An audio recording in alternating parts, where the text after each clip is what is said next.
Great video game sequels are pretty common, building on a good foundation and implementing new features that really refine the experience. However, it's only once in a while when players are treated to a true lightning-in-a-bottle sequel. One that takes a foundation people liked and produced a sequel so good that it makes the original look like a prototype. This is exactly the legacy left behind by Batman Arkham City, first released on PlayStation 3, Xbox 360, and PC in October of 2011. A game that received near-perfect scores across the board, sold millions of copies, and netted dozens of awards for the best game of the year. Which is saying something because 2011 was a year where a plethora of fantastic games released on the regular. To properly understand Arkham City, I want to go back in time to where I left off a week ago. I just did a video on Batman Arkham Asylum, which was a blockbuster game in and of itself, but it was definitely a game that needed some fine-tuning in its mechanics in order to reach its full potential. Combat was a lot of fun, but had some minor issues that held it back. The game could have done a better job implementing the various gadgets in combat, that kind of thing. But still, it was a great game that rocked the superhero genre in ways you can still feel to this day, which made it a no-brainer for it to get a sequel. In fact, the developers and Rocksteady had ideas in mind for where the story would go. The Warden's office on Arkham Island hid an Easter egg that nobody found until the devs told people where it was. You blew up the wall on the left side of the office, which led to a secret room where the Warden was drawing up plans to turn a portion of Gotham City into some sort of super prison, which is the premise of Batman Arkham City. The hype for this game was massive. It's kind of unreal to look back on this massive game, considering it only released 2 years after the first one. These days, big games will get announced and then not released for years after, but Arkham City was properly announced in 2010 and hit store shelves in 2011. It just looked bigger and better than the first game in every aspect. A bigger world to explore now that you're in a part of Gotham, all hell breaking loose on the streets as it's just Batman up against an army of unsupervised criminals, more villains, better gameplay, and a really interesting story that they hyped up with these CG trailers showing that Hugo Strange was going to be one of the main villains this time and he knew who Batman was. I know you are Bruce Wayne.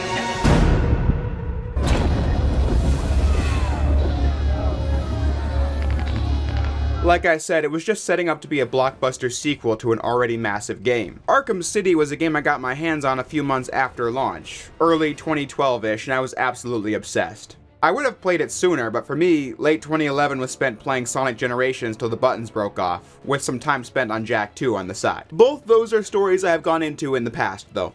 But back on target, Arkham Asylum was, as I said, a game that was vastly different from anything I had ever played before. But Arkham City was that all over again. I can go into all the reasons why that is as the review progresses, but in the intro I'll just say I was captivated by the combat, the stealth, the amount of content, the size of the world, and the superb storyline. Arkham City was an easy candidate for one of my favorite games of all time, and it remained that for years. In fact, it's always been on my list whenever I think of my favorite games, but like Arkham Asylum, I haven't played Arkham City in a couple years. These games are one I have played dozens upon dozens of times, but the last time I touched this was about 7 years ago on PC for the first time, and I never got around to playing them again. So the main question I want to explore with this video is this. Is Arkham City still that good? Is the game still the near-perfect score masterpiece it was back in 2011, now that the superhero action genre has taken so much inspiration from this game?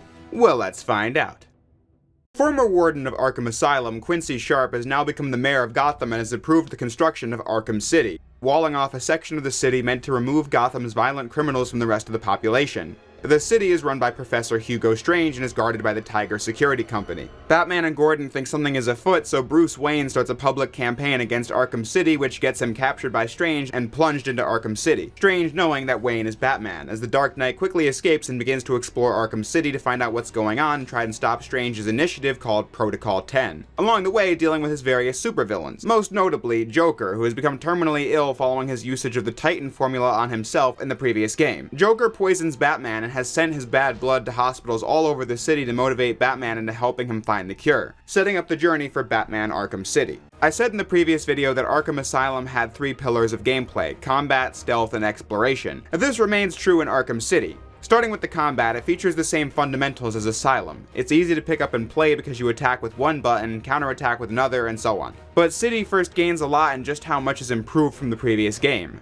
Combat flows so much better because things you couldn't skip, like slow motion animations, are now much faster in City. Batman just feels much quicker when running around when attacking enemies. Attacks are more responsive, meaning that you won't occasionally have your combo just killed off for little reason in City. If that were all the game did, it would be ahead of the first game, but the designers really went above and beyond to enhance everything. Batman's gadgets are more useful in City's combat because of the quickfire system. The game attaches button combos to quickly use a gadget. The explosive gel, for example, was something you could never use in combat in the first game because Batman would slowly draw a bat with the gel before you could press the trigger. But now L1 plus square means Batman will do a flip and then leave a tiny bit of gel on the ground and you can clear a crowd with it. Or pressing L1 plus triangle to use the bat claw to pull the nearest enemy towards you, making Batman a more versatile fighter without compromising the Arkham combat's simplicity. The game has a wide variety of new enemies that have a various amount of strats you can use to take them down. Like these armored guys that you're supposed to use your cape to stun and then punch a dozen times, but they can be sent flying into other enemies and knocked down to the ground with a shot from the electric gun that Batman gets. When I was younger, I discovered that strat by complete accident and felt like a gaming god whenever I did it. Enemies have shields and knives in this game too and throw objects at you, and these all have strats behind them too. Asylum had enemies use different weapons and threw things too, but the difference was that knife guys, for example, only had one way to be attacked, and that was with the cape stun. City just gives you more choices when attacking those foes, and they're more interesting to boot. Like knife enemies requiring you to time your dodges for an instant takedown versus them having an attack you can't counter like the first game. The combo finishing moves have been greatly expanded on as well. Before, Batman could instantly take a guy down if he had enough combo points built up, or you could pick a guy up and toss them at other enemies. Now you have more options. A basic instant takedown like the first game, but cool new ones that add to the complexity of the combat system in small but important ways. You unlock one that allows Batman to swarm the room with bats to stun the nearby enemies, and then another one that lets you destroy whatever weapons the enemies pick up, and then another that sends batarangs to all downed enemies, thus taking them out. These all have different functions that present choices for the player to make in the heat of the moment. You could take the goon down with the regular finishing move, which takes them off the board completely, but if they had a gun or a shield, another enemy can pick up that weapon and use it against you. So it's also wise to just destroy the weapon and then take the guy down. And if you have like 3 or 4 goons on the ground, it's a good idea to quickly dispose of them with all the batarangs. But building up more combo points just lets you attack way faster and get a higher hit combo, which nets you more XP in the long run. In summary, I'll put it like this. I thought Arkham Asylum was a very fun game in combat. It was super satisfying and was, at the time, the best Batman combat that ever existed. But City's additions and buffs made Arkham combat so much greater than it ever was before, adding the right amount of depth to be endlessly replayable and enormously satisfying to master and go combo mad with. Being so powerful in combat actually makes the challenge mode maps pretty easy to get high scores in. But the game will keep you plenty busy with that since all 4 playable characters have 93 medals to unlock in challenge mode, and that includes combat maps and stealth ones. But I only bother playing them as Batman since Catwoman, Robin, and Nightwing, your other options, just don't have as many tools and combos as Batman. But speaking of stealth, those sections have also been enhanced. Not as much as combat because Asylum got the stealth mechanics down first try for the most part, but it is better than the original. City just has more gadgets to use, like the smoke bomb, a Batman staple that was oddly not in the first game. You can aim it at the enemies or just drop it when detected and quickly make an escape. You can use all your tools for distraction or for attacks like magnetizing guns to the wall with the electric gun or disabling guns via the disruptor tool. It's always fun to use that one and then drop in front of an enemy who thinks they're about to shoot you, but then the gun is jammed. The enemies are tougher to deal with in City than Asylum because they have new tactics like mines they deploy or jammers that mess with your detective vision and grenades they'll toss if you camp out in a hiding spot for too long. Even though I don't think I've ever been hit by that because they announce it from a mile away. But with all that said, the enemies still aren't a match for the Dark Knight. Batman gets around much easier in Arkham City, including this new slide move that you can use to plow through grates that had to be slowly pulled out of the wall in the previous game, just making the stealth snappier to play. They also gave Batman even more takedowns as well. Takedowns through walls, from above, from gargoyles, from grates, from ledges, taking down multiple enemies at once, taking down multiple enemies from ledges, instantly taking down goons frozen in ice, and the list goes on. There isn't much Batman can't do in this game, which goes to show that Arkham City succeeds at making players feel like Batman more than the first game ever did, which is saying a lot. Like the first game, Arkham City has so much impact in doing all these actions because of the sound design. In my videos, I always say great sound design is really important to creating impactful combat, but the reason I have an appreciation for that can actually be linked back to Arkham City. When I was a kid, I was a sponge in terms of consuming as much information as possible for games I was interested in. So I saw this clip on YouTube about how Rocksteady did the sound design for Arkham City, and I thought it was the coolest thing ever to see and understand how movies do their sound designs with Foley artists. Arkham City doesn't rely on a stock set of sounds. They used their connections with Warner Bros. To get access to the highest quality Foley team they could, people who worked on movies like The Dark Knight, to make sure Arkham City had a cinematic sound to it, sampling real guns from various ranges to make the guns feel real in the game. We really want everything in the game to have that same punch as a great blockbuster movie to bring Batman's universe to life and really make you feel like you are the Batman. But then doing all kinds of unorthodox things to produce the other sounds in the game. We'll use this for bone breaks. I'll demonstrate. Better. The music also contributes to that cinematic feeling. I like the atmospheric music the first game had, but then Arkham City's soundtrack blows it out of the water. It's epic, it's operatic, and it makes all the action feel really intense and dire. The music makes you feel that way, but then that makes it all the cooler that Batman is a hero capable of taking on the odds thrown his way during the story. It's fantastic stuff from start to finish. Arkham City, content-wise, is only just beginning once you've been introduced to the combat and stealth mechanics. City heavily expands on the exploration element from Asylum by increasing the size of the game world considerably. Arkham City was pretty game-changing when I first played it because I hadn't played that many open-world games before this one. The Jak and Daxter sequels were about as far as my exposure went. So here you get this huge game with all this ground to cover, and admittedly, I found it kind of confusing to get around the first time because of that. I don't know how, because the key objectives are marked with a bat signal in the sky, and this compass on the top of the screen will keep you on the right path. My point is that I hadn't really played anything like this before. Replaying it now, I like how the map is separated by Penguin territory, Two-Face territory, and Joker territory, all feeling visually distinct from one another so the map is easy to remember after a while. The only thing I don't like about the map when playing this game now is that I feel like getting around is a tad slower than I'd like. Batman glides around at a decent speed, and you can get a lot of airtime by diving down and tilting up. There's also an upgrade called the Grapnel Boost that allows you to boost off of rooftops you grapple onto. There's also a really satisfying takedown for it.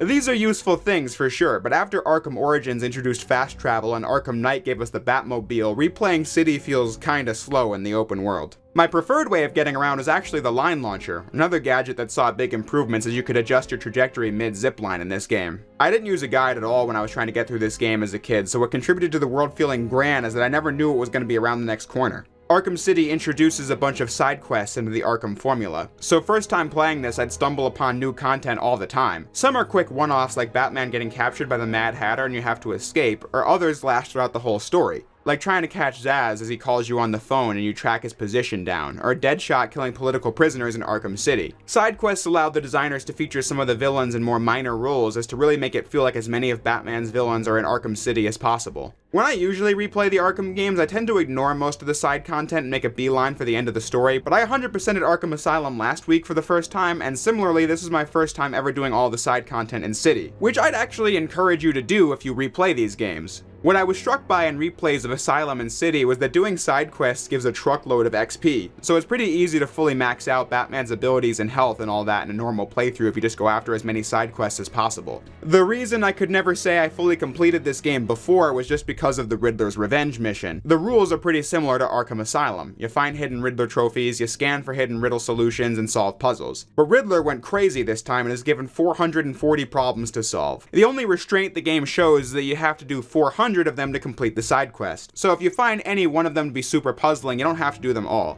But then, 400 is still a massive amount of content. Now that I've actually done it, it was less tedious than I was expecting, to be fair. I thought the puzzles were actually pretty clever more often than not. Aligning the question marks usually took some thinking.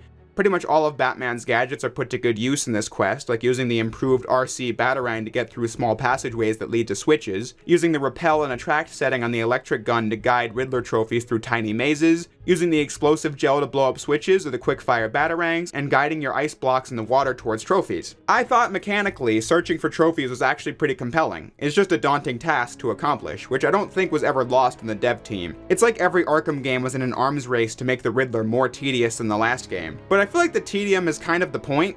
I mean, every open world game has some kind of map-wide fetch quest, but more so, Riddler having so many challenges to solve and being so obnoxious while you try to solve them. I've studied your techniques, reviewed your childish gadgets, and there is nothing in your arsenal that can help you defeat this group. Makes it fun to do as you get so angry when you win, and I just find that really entertaining. What? How did you... Where did you... This is cheating. Do you hear me? Cheating! Shall we see if you were right? What? No. How did you do that? Plus, City rewards you with taking him down yourself, too. What?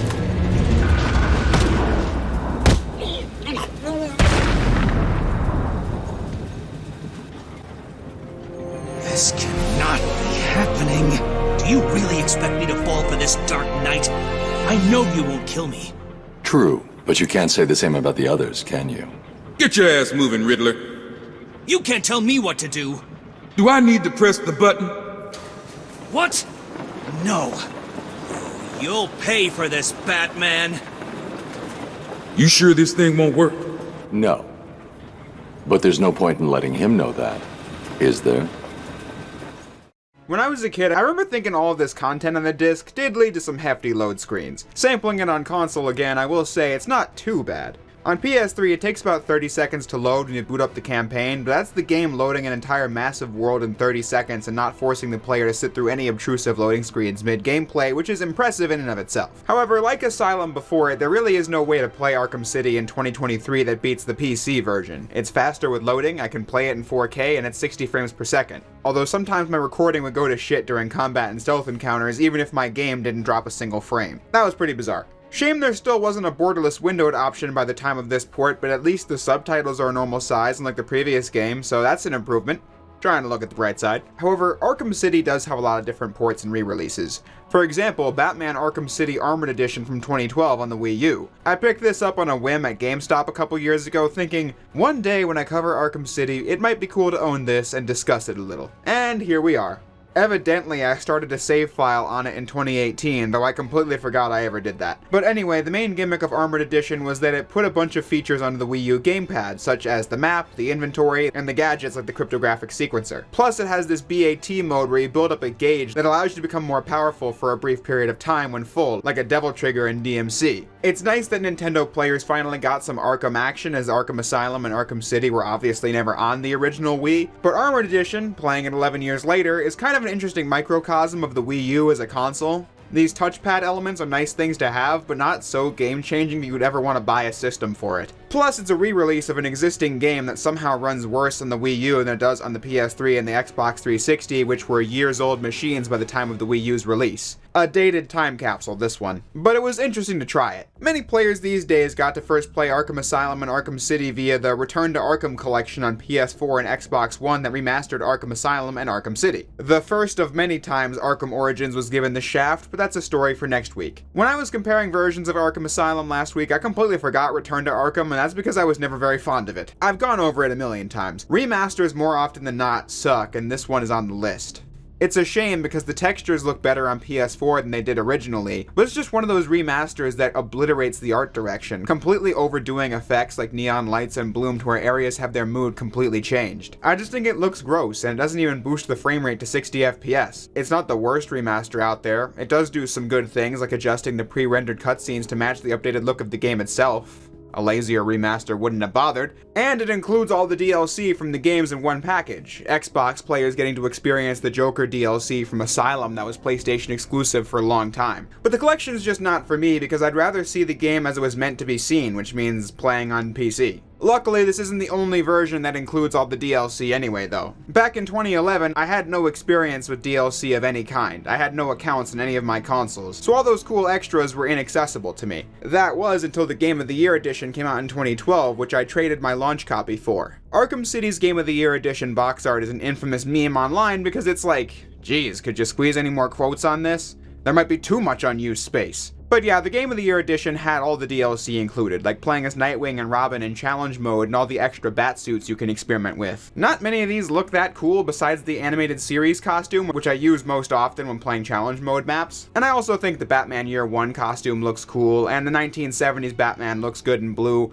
But those are the only ones I tend to use. The Batman Beyond suit especially looking cursed in 3D. The largest bit of DLC for this game was Harley Quinn's Revenge, which was a new campaign that took place after the main story starring Batman and Robin. And while it was nice to get Robin fully playable in a campaign, it's a pretty bland set of rooms and tasks that only last like 40 minutes. Story-wise, it also doesn't add much to the series, just showing that Batman had become even colder post-main campaign, which just got us hyped up for the third game. But they don't really do anything with that in the DLC, though. I could probably count the number of times I've played this on one hand, and I probably won't do it again. It's just kind of bland and boring. But luckily, you don't have to play it, as it's a separate option on the menu. Unfortunately, I can't say the same for the Catwoman DLC. This was available at launch, but like I said, I didn't play any of the DLC before the Game of the Year edition came out. So I was excited to try it for the first time when it did, but I actually don't like it very much. You just get to play as Catwoman during moments of the campaign, and in the early game, I feel like it breaks the pace to go from Batman to seeing what Catwoman is doing. Especially weird because the second Catwoman segment is early in the game, but she gets strung upside down by Poison Ivy at the end, and you don't play as Catwoman again for hours. I mean, you don't see her again until very late in the game.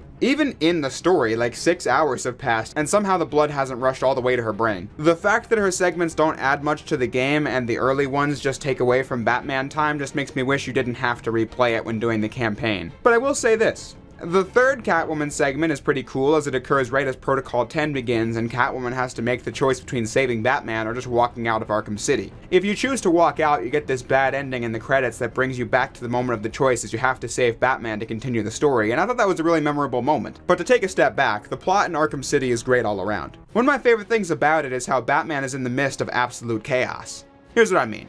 In stories with lots of villains, it's common for them all to team up against the superhero.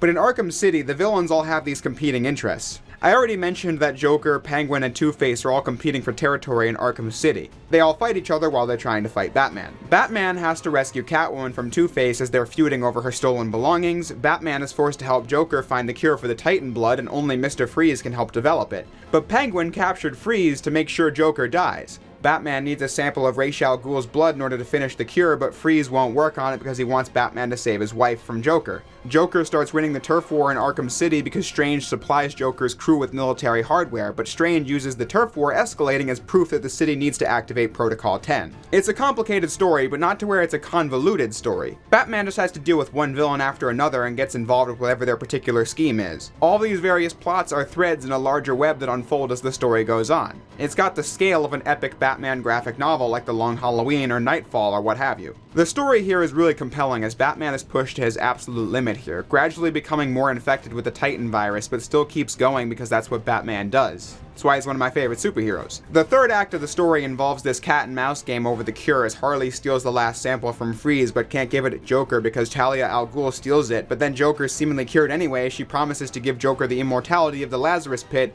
and while this is going on, Protocol 10 is finally activated. Tiger forces bomb all of Arkham City in the hopes of ridding Gotham of the criminal element forever. The climax in this game is incredible.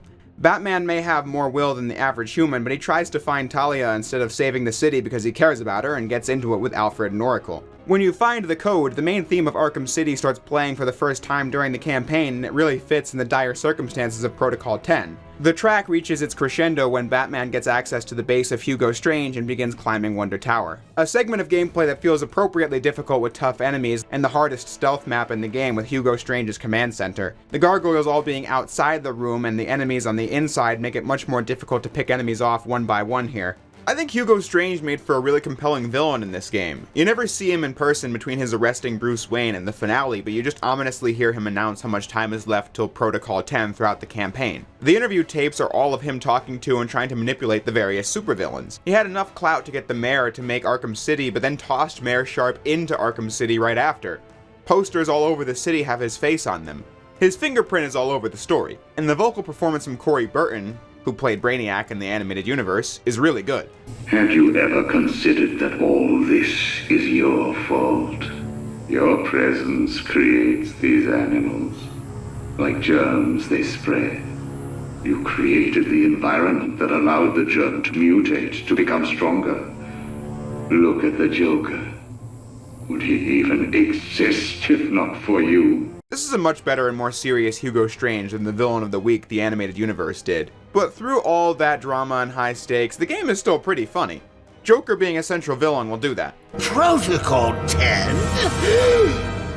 Never heard of it. One of my favorite Joker moments in this game is when you're in the tower of the church and Joker says it's gonna blow, but if you stand around too long, this happens. What? See you soon, Bats. What are you waiting for? We both know how this is going to turn out. You're going to come and find me. You can't stop yourself, can you? Then this game also took the element of goons talking to each other from Asylum and dialed it up by 10, as they'll talk to each other about the most recent plot points when they're just hanging around, and other funny moments of reacting to Batman. Don't you move, Batman. Just stay there and this will all end okay. What do you mean, end okay? She left us alone with Batman. But I digress, back to the story. Strange is killed in Twist where he's working for Ra's al Ghul, but Ra's just had enough of him so he just kills him, but then Batman takes him down after shutting off Protocol 10, and then you get the actual finale with Joker and the Cure. As it turns out, Joker hired Clayface to take his place while he was really deteriorating. A surprising twist, but one that you could actually have seen coming if you used detective mode while fighting the Joker at the funhouse, because it would show he has no bones, which Clayface also didn't back in his cell at Arkham Asylum. Clayface is the final boss of the game, and somehow this is another part of Arkham City I've not mentioned. The bosses are stellar in this game. If I had to name the worst part of Asylum, it would be the bosses, easily. Here, they had a much better grasp on it. The encounters in Arkham City have a good mix of spectacle, usage of the game mechanics, and implementation of Batman's gadgets. Not the greatest battles in action game history or anything, but definitely a great effort. A tremendous improvement over the first game in both variety and mechanics. Special mention to the Freeze boss fight, where you have to play in pure stealth mode to attack him, but the trick is that you can't use the same attack more than once because he'll adapt to whatever technique you're using on him. Definitely a standout moment in the game and in the series. Though I have to mention that while I felt it was the best boss, it was also the one with the least amount of justification for it happening in the story. Freeze demands Batman rescues his wife, and Batman just doesn't want to, and Freeze destroys half the Cure, and then they fight. It's a really contrived way to get this boss fight to happen, and to destroy half the Cure to make sure only one vial of it exists in the finale. Feels especially contrived since after the fight they're both like, well, that was dumb, guess I'll rescue your wife now. Yeah, thanks, Batman. Sorry for destroying half the Cure. LMAO. But still one of the best parts of the game, gameplay-wise. The final boss ends with Batman grabbing a sword and just ripping Clayface apart like it's DMC, leading to the ending where Batman gets the Cure and is saved, and contemplates his never-ending battle with Joker until Joker stabs Batman and causes him to drop the Cure. The ending of Arkham City has always stood out because it's just a really eerie scene as you watch the Joker die, but also because Joker dies. Are you happy now? Do you want to know something funny? Even after everything you've done, I would have saved you.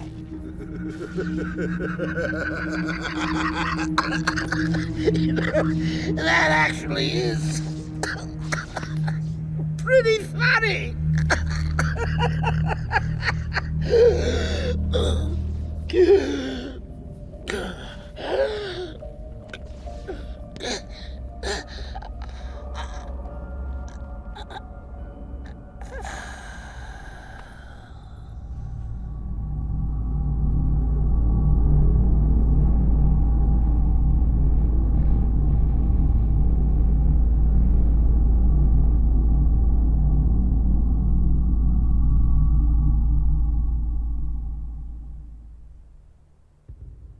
Part of what made Asylum cool at the time was how it existed in a vacuum free from any previous Batman continuity. But the game didn't really do anything to set itself apart from any prior continuity either, it was just a really good self-contained story.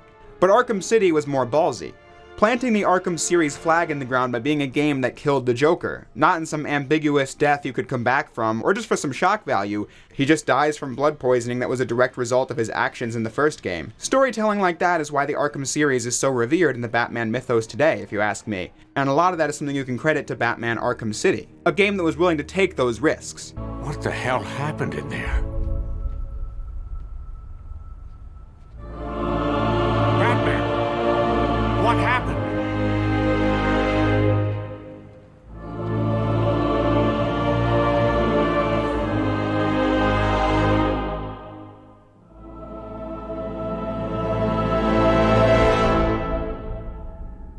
So, needless to say, is Batman Arkham City still that good? Well, hell yeah, it is. Arkham City is one of the most memorable games of the last decade, and that's basically for many of the same reasons that made Arkham Asylum so good in 2009, just even better. It was truly a blockbuster superhero game with some of the finest production values on the market. It improved upon its predecessor in almost every respect and created a gameplay loop that was endlessly rewarding. Arkham City's combat was a major step up from what Arkham Asylum had to offer, but then Arkham Origins is just more of Arkham City, and then Arkham Knight was a refinement of what City did so well, which speaks on how great Arkham City was and still is. Definitely still a favorite game of mine. While scripting this video, I just kept booting up Arkham City and playing more challenge mode maps because the game was that fun. Not even to record it, just playing it because I felt like it, and I can imagine I'll have many more sessions just like that in the coming weeks and months. But that just about does it for Arkham City, which means next up is the Arkham game everyone seems to want to forget, Batman Arkham Origins. I have an interesting history with this one, so look forward to sharing it with everyone come this time next week. Until that time comes, I'll say what I always do. Thank you all for watching, and I'll see you next time.